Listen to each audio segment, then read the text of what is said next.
아 근데 네. 인선 ENT 이제 또 제2의 도화 엔지니어링 되나요? 또 제사 이야기가 좀 나왔으니까. 차분히 올라갔으면 좋겠어요. 차분하게. 네.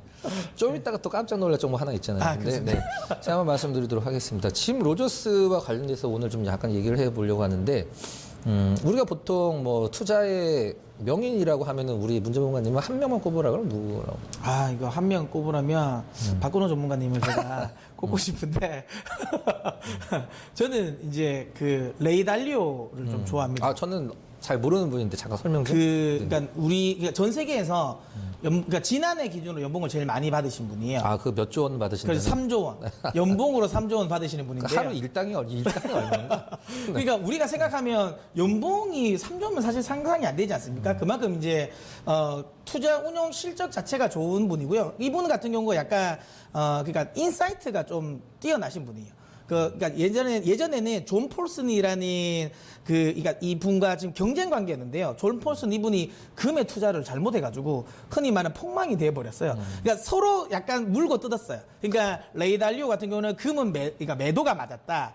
그 다음에 이제 존 폴슨 같은 경우는 매수가 맞았다 했는데 사실 실질적으로 이제 레이 달리오 이분이 이제 성공을 하면서 그때부터 조금 더 이름을 이제 어찌 보면 연봉 역전이 된 거죠. 그러면서 지금은 이제 계속 이제 많은 쪽에서 투자를 많이 하고 있습니다. 리라 폭락도 좀 예상을 했었던 부분이고요. 이분 같은 경우는 지금 글로벌 증시에 대해서 좀 긍정적으로 보고 있습니다. 네, 그래서 어쨌든 뭐 저는 레이 달리오를 좀 좋아하고 있는 부분이죠. 지금 이제 짐 로저스 얘기를 좀 하려고 하는데, 네. 짐 로저스 같은 경우 간단하게 말씀드리면 어렸을 때서부터 이 돈에 관련돼서 굉장히 많은 집착을 했던 것 같아요. 그렇죠. 그 이제 빈병을 네. 팔아서 자기가 이제 사업을 시작해서 돈을 벌기 시작을 해서 지금 올해 나이로 한 77살 정도 네. 되셨는데. 늦둥이도 두셨어요. 아, 그래요? 네, 굉장히 아내분과 나이가 한 30살 정도 차이가 나실 거예요. 최근에 결혼하셨어요. 네, 굉장히 빠른 나이에 은퇴를 했죠. 30대 중반 넘어 37살에 이제 은퇴를 하셔갖고 최근에 우리나라 주식시장을 들었다 놨다 하시는 분인데, 왜 얘기를 하고 싶은 부분이냐면 저는 그 워렌 버핏이나 네. 이 짐 로저스라는 분의 얼굴을 보면 굉장히 좀 동네에 굉장히 마음씨 좋은 할아버지들 같아 보이지만, 그렇죠. 저는 절대 그렇게 생각하지 않거든요. 이 사람들의 어떤 돈에 대한 집착이나 그동안에 어떤 돈을 벌었던 어떤 그런 내용들을 보면은 굉장히 좀 깜짝 놀랄 수도 있는데, 짐 로저스가 이제 그 우리가 보통 얘기하는 뭐 정석 투자는 아니라고 보통 얘기를 하지만 이제 조지 소로스, 네. 어떤 이제 퀀텀 펀드. 네, 퀀텀 네. 펀드를 운영했던 조지 소로스와 함께 큰 한번 그 영국을 망하게 할 뻔한 일이 한 번 있었죠. 한번 문 전문가님 그쪽에 전문가니까 한번 설명해 주시죠. 일단은 이제 그때 당시가 1992년인데요. 근데 이거는 사실 이제 영국 우리 흔히 말하는 이제 파운드화를 매도를 공략을 해서 이제 크게 먹었는 건데, 요거를 조금 이해를 쉽게 하시려면, 그러니까 이게 이제 예전에 이제 통일 독일과 좀 연관이 있습니다. 그러니까 독일이 통일이 되면서 사실 이제 이 동독의 화폐 자체가 이제 이 엄청 지금 급락을 했고, 그다음에 이제 소독의 화폐가 크게 됐잖아요. 근데 통일을 하면서 1대1 화폐 가치로 이렇게 같이 합병을 해버렸어요. 그러면서 이제 중요한 건 뭐냐면 갑자기 지나치게 인플레이션율이 엄청나게 많이 올랐습니다. 근데 이제 독일 정부 같은 경우는 이 인플레이션을 낮추기 위해서 금리를 계속 올렸거든요. 근데 이때 당시만 하더라도 이 소독이 어쨌든 유럽 전체적으로 경기에서 좀 우두머리 역할을 했습니다. 지금도 좀 그렇지만, 그러다 보니까 마르크화와 나머지, 지금은 이제 유로화를 쓰지만 그때는 이제 마르크화를 썼죠. 마르크화와 나머지 그러니까 유럽 지역 간의 통화 간에 이렇게 약간 소위 말하는 패그제 비슷한 게 있었어요. 네. 그러다 보니까 만약에 이 독일에서 금리를 인상을 하면 나머지 국가들도 다 금리 인상을 해야 되는 거예요. 근데 이게 사실 독일이 통일 과정에서 뭐 이렇게 금리 인상을 하면서 오히려 시너지가 좀 났었는데 나머지 국가들은 안 되는 거예요. 그러니까 영국도 경기가 금리를 계속 올리니까 경기가 안 좋아진 거죠. 그러다 보니까 이거를 이제 조지 소로스가 딱 퀀텀 펀드가 눈치를 챈 거죠. 거기에 이제 이 짐 로저스가 같이 투자를 하면서 이거 영국 화폐 폭망할 것이다. 지금 영국 망한다라고 계속 이제 루머를 퍼뜨린 거죠. 그러니까 이제 영란은행에서는 아니다, 우리 괜찮다라고 했는데, 사실 이제 이 헤지 펀드들과 그러니까 이 중앙은행이 싸움을 하면 중앙은행이 싸움이 안 되는 이유가 뭐냐면, 중앙은행들은 외환 보유고가 얼마가 있는지를 다 알 수 있어요. 소위 말하는 패가 까여져 있거든요. 네. 근데 헤지 펀드들은 이게 얼마나 공격을 할 수 있는지를 몰라요. 그러면 어느 정도까지 얘들이 방어할지를 모르니까 처음에 딱 소위 말하면 퀀텀 펀드가 매도를 딱 쳤어요. 근데 괜찮다고 방어를 안 했단 말이죠. 근데 이게 점점점 내려가니까 그때부터 방어를 시작하니까 주변에서 뭐지? 진짜 이거 위험한 건가라는 생각을 해서 나머지 헤지 펀드들도 피냄새를 맡고 다 붙어버린 거예요. 그러면서 이제 한 20% 가까이 파운드가 폭락을 하면서 그때 이제 크게 수익을 거뒀죠. 그때 이제 짐 로저스 같은 경우가 퀀텀 펀드에 투자를 하면서 이제 같이 크게 수익을 났는데 중요한 건 아직까지 조지 소로스는 짐 로저스를 동반자라고 생각 안 합니다. 자기 직원이라고 생각해요. 그래요? 네. 그다음에 이제 뭐 조지 소로스가 엔화 한번 공격했다가 한 번은 성공을 했고 한 번은 크게 한번 뭐 우리나라 돈으로 그 90년도 초중반에 6천억 정도 한번 손실을 낸 적이 있죠.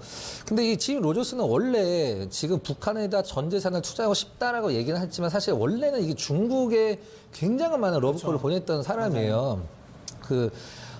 이건 이제 뭐 기록으로 오피셜로 나와 있는 건데 2016년도 중반 이후에 이제 그 짐 로저스가 얘기를 하죠. 나는 미국 주식을 하나도 안 갖고 있다. 중국 주식은 무조건 지금 다 산다. 나는 전 재산 중국 주식 다 산다라고 2010년도 중반에 얘기를 했는데 큰 실수인 것 같아요. 네, 그때의 미국 주식과 중국 주식 한번 비교를 한번 해보도록 하겠습니다. 짐 로저스가 얘기를 했던 미국 주식을 다 팔아라라고 했던 시점. 다 팔아라고 했던 시점을 차트로 잠깐 한번 보여주시죠. PPT 화면에 준비를 한 게 있는데 저 이제 동그라미 친 부분이 짐 로저스가 미국 주식 지금 엄청난 고평가다. 다 팔아라라고 했던 시점이에요. 그 다음에 난 미국 주식 지금 단 한 주도 안 갖고 있어. 중국 주식 나 지금 올인이야라고 얘기했던 시점을 중국 차트를 한번 보면 촛대가 차트거든요. 뭐 인간이죠 사실. 뭐 신은 아니고 인간인데.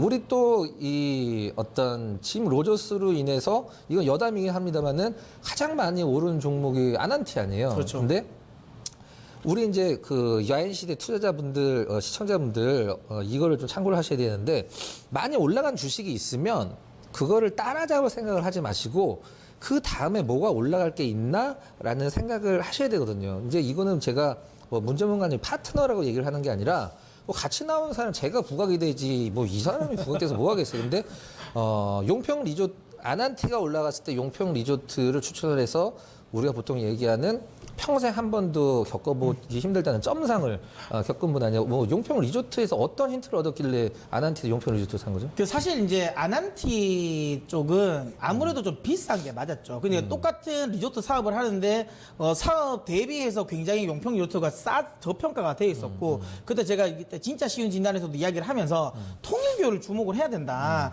즉 실질적인 지금 뭐 대북 관련 사업에서는 통일교가 이거 무조건 하게 될 수밖에 없습니다. 그러니까 만약에 대북 제재가 완화가 되면 이 사업을 분명히 합니다. 왜냐하면 통일교는 예전에 이미 평화자동차라는 그러니까 북한의 1호 자동차 메이커를 회사를 차려준 게 통일교거든요. 그러면서 이쪽 관련 부분 우리 계속 해야 된다. 그리고 마신령 관련 뭐 이거 관리도 사실 만약에 이 경협이 되면 용평 리조트에서 좀 관리도 할 수 있고 그 이야기를 제가 했었죠. 그러면서 뭐 통일교, 일신석재, 일성건설까지 다 통일교 이야기를 좀 이야기 많이 했습니다. 저는 지금도 용평 리조트와 관련된 부분은 아직도 저는 좀 조정 주면 매수를 할 만하다라고 봐요. 왜냐하면 아직까지 아난티에 비해서 굉장히 쌉니다. 그래서 이쪽 관련 부분 저는 괜찮다.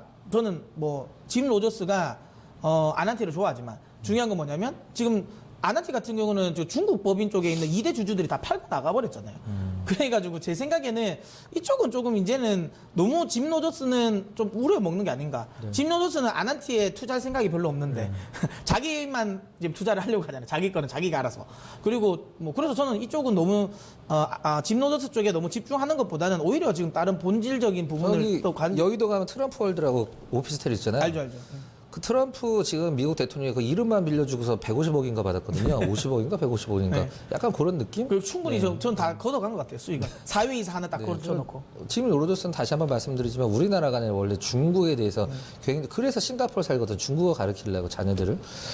일단 뭐 싱가포르 거의 80~90%가 중국 분들이기 때문에 뭐 짐 로저스 뭐 어쨌거나 저쨌거나 짐 로저스 관련주가 움직이는 거는 나쁜 건 아니지만 너무 여기에만 매달리는 것은 뭐 합리적이지 않다라는 좀 의견에서 짐로저스 관련해서 조금 알아봤습니다. 그리고 제가 이제 마무리로 조금 더 이야기하면 짐로저스 관련해가지고 많은 분들이 이제 농업 종목들이 많이 가잖아요. 이유는 명확합니다. 그러니까 짐로저스가 원래 농산물 투자의 대가예요. 그러니까 뭐 옥수수나든지 콘에서 투자해서 큰 돈을 벌었고요. 가장 중요한 거 글로벌 주요 이제 ETF 상품 중에 짐로저스 추종 상품 이름이 아직 있습니다.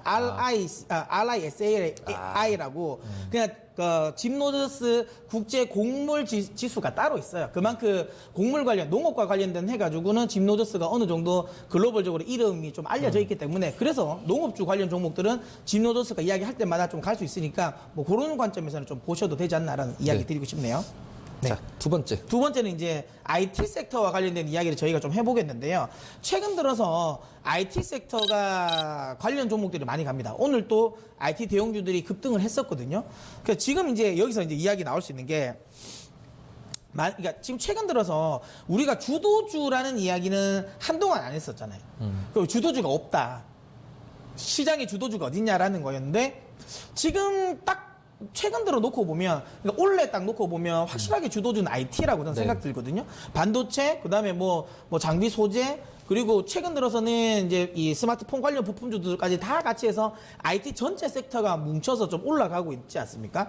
그래서 이제는 좀 주도주라는 말을 붙여도 되지 않을까라는 생각을 하는데요. 어떻게 박근호 전문가님은 이 IT를 주도주로 인정을 하시겠습니까? 아니야, 아직은 그래도 주도주는 아닌 것 같아. 어떤 생각이세요? 전 개인적으로 IT가 오늘은 IT가 굉장히 많은 각광을 특별한 날인데 전 그냥 대형주가 올라왔다라고 생각을 하고 있거든. 오늘만 제외를 하면. 네. 근데 보통 우리가 주도주라고 하면 전고점을 깨고서 그 역사적인 신고치를 계속 갱신해 나가면서 이게 이제 주도주인데 이게 워낙 작년 고점은 여기도 지금 여기 있는데 이걸 주도주라고 얘기를 하긴 좀 그렇고 전 여기서 이제 이것을 이제 시장에서 판단해야 된다고 생각을 지난주에 굉장히 많은 뉴스가 나왔던 게 이제 반도체 그 고정거래 가격이 2016년도 이후에 집계된 이후에 가장 많이 떨어졌다라는 얘기가 나왔는데 반도체 가격이 계속 하방을 보이는데 이 관련주들이 올라갈 수 있느냐 요거긴 합니다만 저는 굳이 삼성전자 하이닉스에 목을 맬 필요가 없고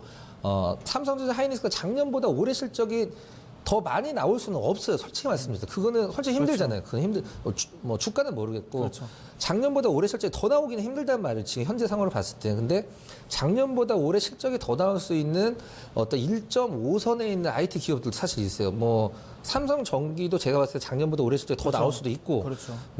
그리고 고점에서 가장 덜 밀린 SDI 같은 경우도 작년보다 그렇죠. 올해 실적이 좀 더 나올 수도 있고 저는 요 두 SDI는 근데 오늘 좀 약간 굉장히 좀 헛발질을 좀 하더라고요. 요 두 종목들이 사실 실질적으로 어떤 어떤 IT의 흐름을 보여줄 거라 생각을 하고 있고 제가 오늘 강조를 드렸듯이 삼성전자는 사실 반도체가 안 좋았을 때는 반도체 핸드폰을 따로 놓고 보기 힘들긴 합니다만은 어떤 최근에 굉장히 좀 그런 특별한 부분들이 있잖아요. 핸드폰 관련해서 그런 부분들이라든가 하기 있긴 합니다만은 반도체 가격이 워낙 지금 고점에서 많이 밀리고 있기 때문에 이 부분은 사실 체크를 해야 되고 작년보다 올해 실적이 더 나올 수 있는 IT 기업들도 최상위권은 아니지만 1.5선, 2선에 있는 기업들은 저는 한번 해볼 만하다. 이렇게. 저는 또 생각하는 것도 저도 이제 반도체에 대한 의견은 저도 좀 같아요. 계속 이야기했지만 여기서 추세를 치고 나올 수 있을까? 그러니까 물론 이건 있어요. 그러니까 지금 가격대, 그러니까 이 악재가 나오는 것, 그러니까 2분기까지 실적 둔화에 대한 우려감이 이미 시장에 작용을 했다, 묻어났다라는 건 이해하겠습니다. 그거는 인정을 할 것 같긴 한데 그렇다더라도 그러면 그것만으로 이게 신고가를 치고 나갈 만큼의 추세 상승이 가능할까라는 건 저도 좀 의문이거든요. 그래서 근데 전 이건 있어요. 그러니까 그렇다면 IT 섹터가 그럼 주도주가 아닐 거냐라는 거는 저는 아닌 것 같아요. 주도주라는 이야기를 있는 저는 개인적으로 붙여도 될 거라고 보는 게 뭐냐면 IT 섹터 내에서 순환을 하면서 지수 전체를 좀 끌어올릴 것 같아요. 그러니까 삼성전자나 SK하이닉스가 좀 쉬어줄 때 다른 IT들이 좀 받칠 것 같아요. 그러니까 지금까지는 삼성전자, SK하이닉스가 좀 쉬면 전체적으로 좀 눌리는 모습이었는데 이제는 이게 조금은 달라질 것 같아요. 왜냐하면 그러니까 삼성전자라든지 SK하이닉스는 반도체라는 것 이쪽이 이제 어쨌든 강한데 방금 지금 박근호 전문가님께서도 이야기하신 것처럼 반도체를 제외한 나머지 IT들은 올라갈 만한 종목들이 사실 좀 많아요. 그 지금 저는 2차 전지 관련 쪽도 저는 계속 긍정적으로 보고 있거든요. 그래서 2차 전지 관련 종목들은 올해 실적이 작년보다 더 잘 나올 종목들도 있어요. 가격 조정이 좀 나왔으니까 또 충분히 더 올라갈 여지가 있고, 그다음에 MLCC 관련 부품주들도 저는 지금 자리에서는 들어갈 만한 종목들도 충분히 더 있다라고 보고요. 또 최근에 뭐 지금 차트를 준비했지만 폴더블 관련 이슈가 있는 지금 섹터들도 사실 IT 내에서 있거든요. 근데 그네들의 IT 섹터, 그러니까 IT 종목들이 IT 섹터 내에서 차지하는 비중 자체가 그렇게 작지가 않아요. 나름 큽니다. 그렇다면 이쪽 관련해서도 좀 올려줄 모멘텀도 있고, 그 다음에 또 가장 중요한 건 5G도 사실 IT지 않습니까? 그렇죠. 그러니까 5G 관련 쪽도 모멘텀이 나올 수도 있다. 저는 그러니까 2017년의 흐름은 쉽지 않다. 그러니까 2017년 같은 경우는 삼성전자, SK 그러니까 반도체에 집중돼서 그냥 얘들이 그냥 아예 다 끌고 올라가는 흐름인 것 같은데요. 그러니까 근데 그러니까 흔히 말하면 원맨쇼인 거죠. 네. 그러니까 2017년도는 약간 원맨쇼 느낌이었으면 2019년도는 약간 버라이어티 쇼? 그러니까 반도체만 독식이 아니라 좀 돌아가면서 IT 섹터 내에서 조금 부각을 받지 않을까라는 생각을 저는 하고 있습니다. 그래서 뭐 주도주라고 탁 막 명시해서 화끈하게 가기는 어렵겠지만 그래도 올해는 IT 섹터 내에서 놀면 그래도 소외는 받지 않을 것 같아요. 그래서 IT 섹터 좀 집중하는 게 어떨까라는 생각을 하고 있습니다. 저는. 저는 예전에 사실 자주는 안 보는데 사실 샌프란시스코 테크펄스 지수 그렇죠, 볼 테크펄스 때 지수, 예. 문 전문가님 그거를 말씀하시는 걸 보고 아 이걸 나 말고 아는 사람이 또 있구나라는 얘기를 뭐 훨씬 박식하시지만 지표남 아니시겠어요? 지금 요즘에 혹시라도 테크펄스 지수 보셨어요? 그 상황이 어떤가요? 그럼 최근에 그러니까 테크펄스 지수 왜 그러냐면은 잠깐 그거에 대해 설명을 좀 네네. 우리나라과 IT가 굉장히 연관이 깊잖아요. 그러니까 이제 아무래도 이제 테크펄스 같은 경우는 우리가 흔히 말하는 많은 분들이 필라델피아 반도체 지수를 많이 생각을 하는데 그는 순수하게 말씀 그대로 그냥 반도체 관련 종목들을 주가 지수를 만드는 거고요.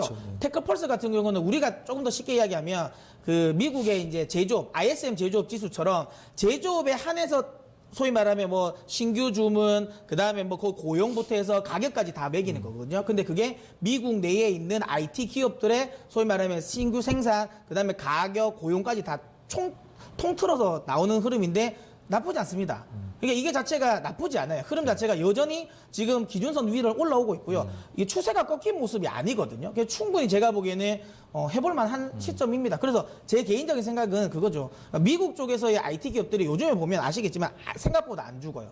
나스닥이 죽을 것 같은데 생각보다 안 죽습니다. 판 관련 기업들도 많이 올라왔고요. 최근 들어서 그러니까 이 미국 내에서 반도체 소재 장비 업종들 그리고 나머지 부품 업종들, 스마트폰 관련 부품 업종들도 최근 들어서는 꽤 많이 올라왔거든요. 저는 이 흐름 자체가 아직 죽기는 어렵지 않을까. 근데 이거는 저는 대전제가 그것 때문인 것 같아요. 결국 4차 산업혁명이다라는 거. 그러니까 이 아주 큰 대전제는 아직까지 남아있기 때문에 제가 생각하는 건 올해는 그래도 IT 쪽은 해볼 만하지 않나? 라는 생각을 합니다. 그래서 표를 여기 제가 준비한 표를 한번 보시면 이게 이제 미국 테크 소매 판매 매출 요쪽 아까 이야기 드린 겁니다. 여기 보시는 것처럼 빨간 여기 이 회색 선이 아까 이야기 드린 것처럼 이제 미국의 이제 테크 관련 쪽에 이제 매출 비중인데요. 소매 매출 비중인데 최근 들어서 기준선 위로 다시 올라왔어요. 이게 꺾였다가 충분히 지금 계속 상승하고 있는 부분이거든요. 그리고 이게 미국의 경기 선행지수랑 조금 연동을 하는 흐름이 있습니다. 최근에 미국의 경기 선행지수가 좀 꺾이긴 했지만 여전히 기준선 위에, 그러니까 기준선 위는 아니죠. 경기 선행지수 조금 꺾이긴 했지만 여전히 제가 보기엔 아직 추세가 화끈하게 밀리는 흐름은 아니에요. 제 개인적인 생각에는 IT 쪽에 대한 소매 판매 매출이 꺾이지 않는 상황에서 미국의 경기 선행지수가 추세적인 하락을 할 것 같지는 않아요. 그래서 제 개인적인 생각에는 지금은 미중 무역 분쟁도 결국에는 저는 중국의 IT 기업을 제외한 나머지 글로벌 IT 기업에게는 저는 호재라고 보거든요. 그래서 저는 IT 쪽은 원래 나쁘지 않을 것 같아요. 네. 마지막으로 하나만 좀 개인적인 의견 좀 들어볼까요? 폴더블 폰 200만 원 넘는다라고 하는데 지금 네, 그렇죠. 물론 뭐 어떤 IT 뭐 예전에 PDP는 뭐 1,000만 원이 넘었었어요. 2천만 원 그랬었는데 지금은 뭐 몇십만 원밖에 안 하지만 근데 200만 원 넘었을 때 IT 제품 당연히 가격 싸지긴 합니다만은 얼마나 팔릴까요? 안 팔리죠. 저는 그래서 폴더블은 지금은 섹터가 아니라 테마예요. 그러니까 이거는 정확한 표현. 그러니까 이거는 프로토타입이라고 저는 봐요. 그러니까 테마로 보시는 게 맞아요. 절대로 섹터가 아닙니다. 왜냐하면 섹터가 되려면 글로벌 전체 주요 이 관련 폴더블 관련 종목들이 다 같이 가야 돼요. 그러니까 전기차가 섹터가 됐던 이유는 테마에서 섹터가 갔던 이유는 우리나라만 간 게 아니거든요. 글로벌 전체 전기차 관련 종목들이 다 올랐습니다. 바이오가 테마가 아니라 섹터가 된 이유는 우리나라만 간 게 아니라 글로벌 전체 바이오 종목들이 다 급등을 했던 거예요. 그렇기 때문에 근데 아직까지는 폴더블은 그냥 테마 정도로만 보고 가시는 게 맞아요. 네. 네. 여기까지 그러면 정리를 하면 IT 섹터 내에서 흐름은 제가 보기엔 순환매 쪽에서는 해볼 만하다라는 거 이렇게 우리 정리하고 마무리하도록 하겠습니다.